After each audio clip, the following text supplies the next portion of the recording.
The majority of the focus group, those who represented the taxpayers of this district, recommended the closure of the middle school and not a community school. The advantages of a school tied to a community are many. As a teacher at Cleveland for nearly 20 years, I have been witness to these advantages. Our successes have occurred due to the strong support from parents and our ties to our community. Our students, our families, and our community members are at the center of the school. Our school is the hub of the community.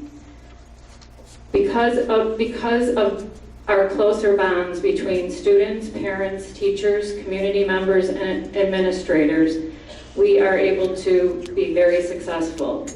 Despite poverty and adversity, and because of our day-to-day belief system that family, community, and school are woven together, our community school thrives. We have been able to make decisions based upon commitment to the individual needs of each child while providing challenging academic programs.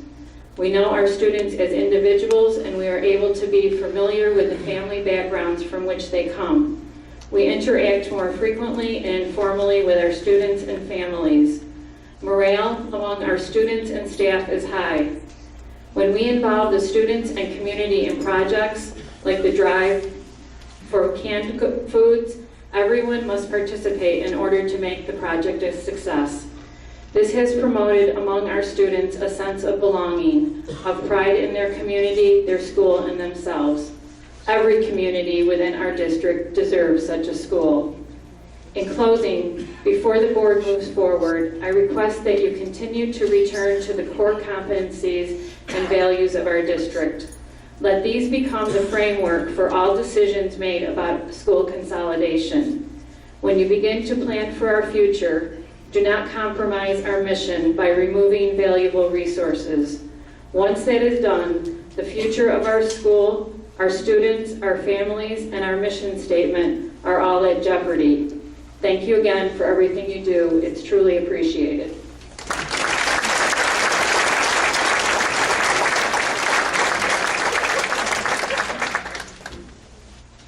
Let's see, Sarah Taylor.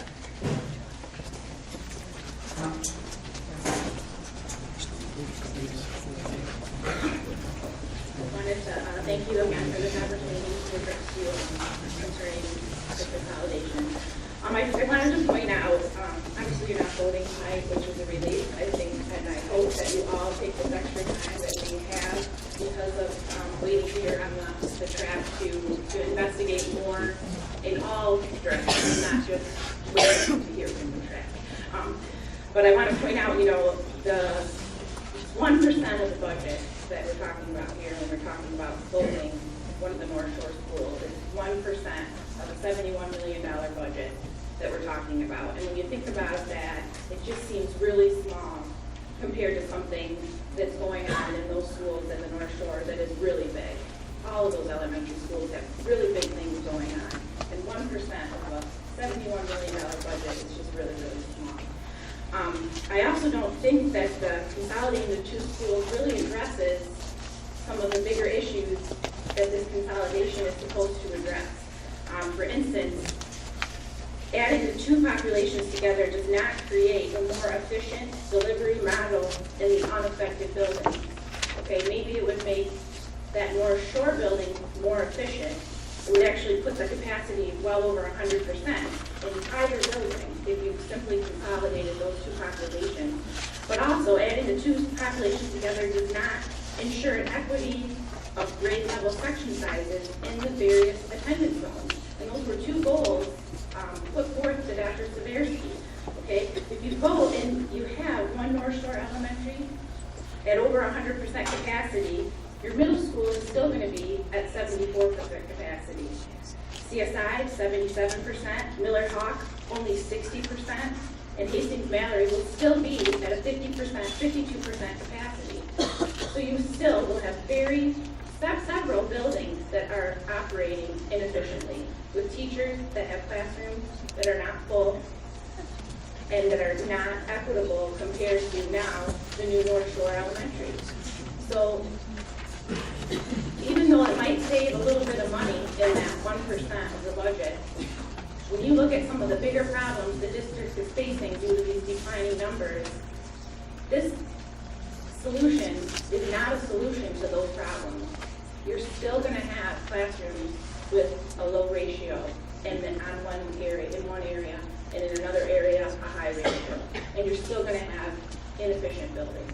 So I want you to keep that in mind, because I think we've kind of gotten away from what is the problem overall in the district.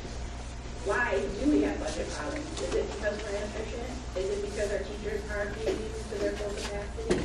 Is that what needs to be addressed? Or is it just a building? So I think I'd just like you to remember that.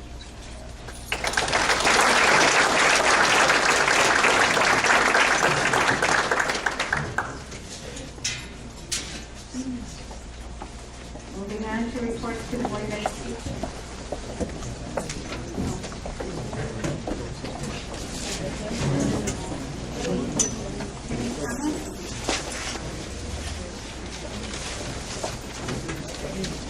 All right. No, we're done with the cards.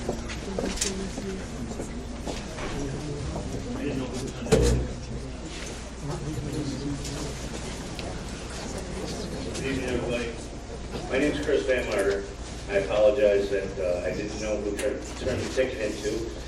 With good reason, I do not attend Board of Education meetings because I haven't trusted the Board of Education to do the job at hand, and I always have. I'm not originally from Central Square School District.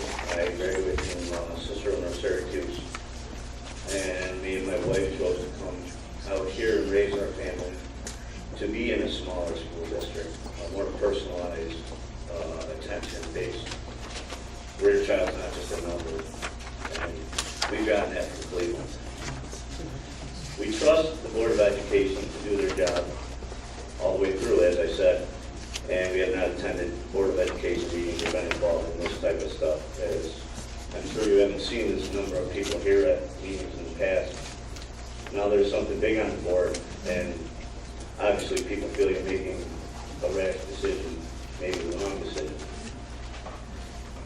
I've heard 6 or 7 people bring up the middle school before me, and I just want to say that maybe we should really take a hard look at that option. I know that you said that this is postponed due to something to do with the raceway, but regardless of the raceway, put that aside. That building is saleable. Cleveland Elementary, Cole, those buildings, they'll sit there and rot like Sylvan Beach. There's nothing that will go into those buildings in the future. You'll save a couple of pennies here, but it's not going to fix the problem.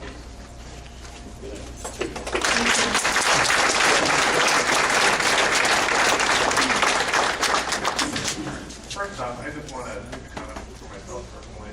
I also am a taxpayer here in Central Square.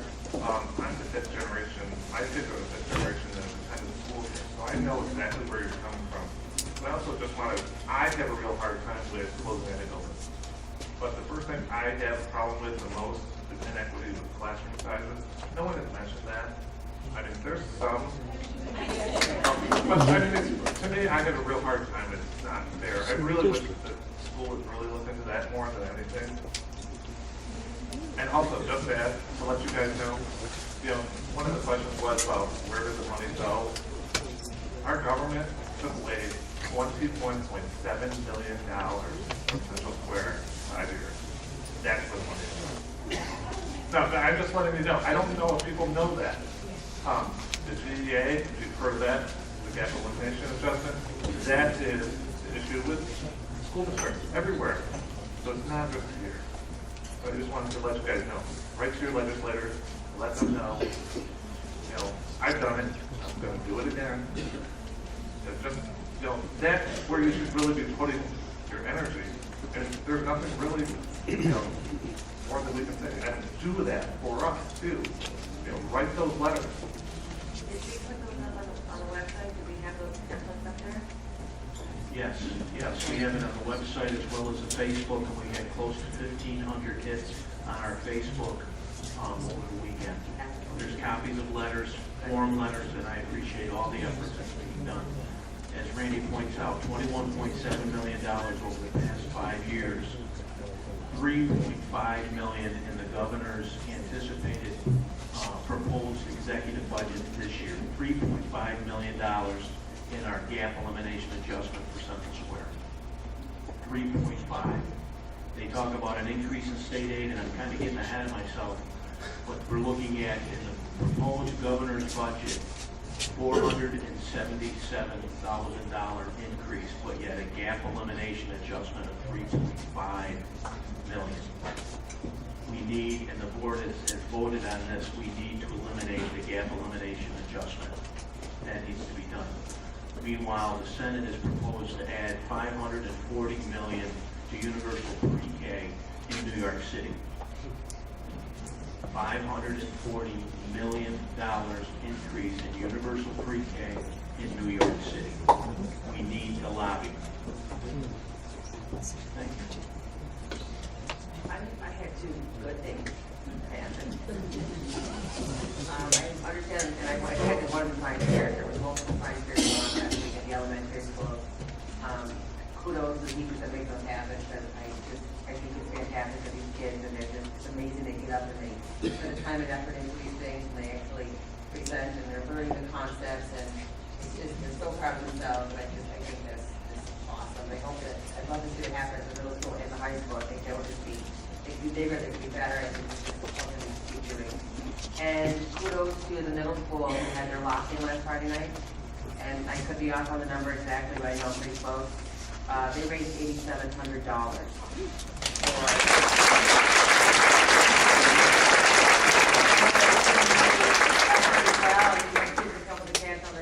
for kudos to everybody on that, but let's not cut the middle school kids up. I mean, they are our kids, regardless of what their attachment to a building or not. They are our kids, and they are part of the community, and they will be community leaders.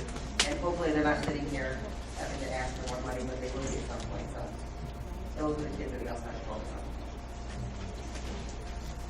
on. I would just like to say, I'd be remiss if I left here tonight, to the teachers sitting out there. I sit in front of you, embarrassed. I know a lot of you, that has nothing to do with it. We do have the best teachers in this county, and I've said to people for many, many years across the country, and I truly, truly believe that. We need to figure out a solution to make it better for you. In my opinion, and it's my humble opinion, I think things have been, over the years, we'll take care of you next year. Take care of you next year. And I'm quite confident next year has never come.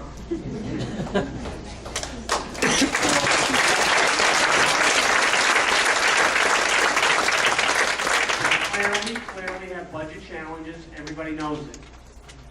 But back to the 5-year, 7-year, 10-year plan, whatever it is, we got to figure it out. And all I can say right now is thank you for all you do every single day for our students. Thank you.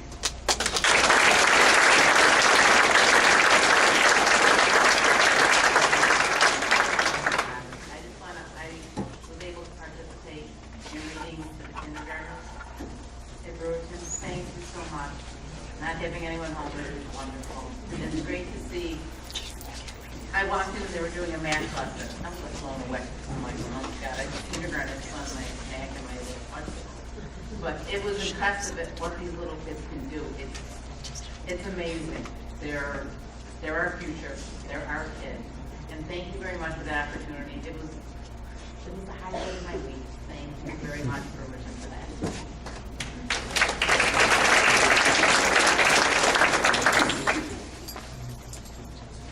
Anyone else?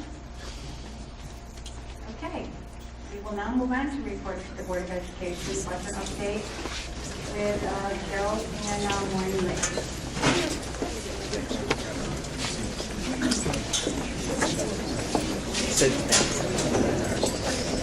Hey, Greg.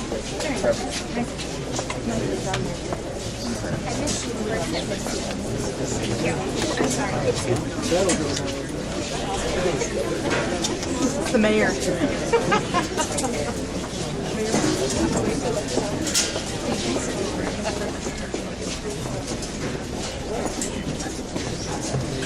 We're just going to take a couple minute break. We'll be right back. I have to shut that.